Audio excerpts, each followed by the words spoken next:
ইলেকশ্যনৰ দিনটোৰ বিষয়টো মই ক'ব নোৱাৰিম, কিন্তু অসম চৰকাৰে নিৰ্বাচনী আয়োগক অনুৰোধ কৰিছে যে ইলেকশ্যন যাতে যিকোনো কাৰণতে বহাগ বিহুৰ আগতে হয়, কাৰণ বহাগ বিহু পাৰ হৈ যোৱাৰ লগে লগে বৰষুণো আৰম্ভ হ'ব, তেতিয়া ইলেকশ্যন কৰাটো অসুবিধা হ'ব। কিন্তু অসম চৰকাৰে বিচাৰিছে যে বিহুৰ আগতে হ'ব লাগে, যেনে তেনে বিহুৰ আগতে আমি চেছ কৰিব লাগে, কাৰণ নহ'লে বিহুটো পুলিচ চিকিউৰিটি দিব লাগিব, কেম্পেইনতো চিকিউৰিটি দিব লাগিব, আমাৰ কাৰণে এটা কঠিন প্ৰত্যাহ্বান হ'ব। ইলেকশ্যনৰ দিনটোৰ বিষয়টো মই ক'ব নোৱাৰিম, কিন্তু অসম চৰকাৰে নিৰ্বাচনী আয়োগক অনুৰোধ কৰিছে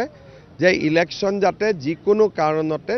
বহাগ বিহুৰ আগতে হয়, কাৰণ বহাগ বিহু পাৰ হৈ যোৱাৰ লগে লগে বৰষুণো আৰম্ভ হ'ব, তেতিয়া ইলেকশ্যন কৰাটো অসুবিধা হ'ব। কিন্তু অসম চৰকাৰে বিচাৰিছে যে বিহুৰ আগতে হ'ব লাগে, যেনে তেনে বিহুৰ আগতে আমি চেছ কৰিব লাগে, কাৰণ নহ'লে বিহুটো পুলিচ চিকিউৰিটি দিব লাগিব,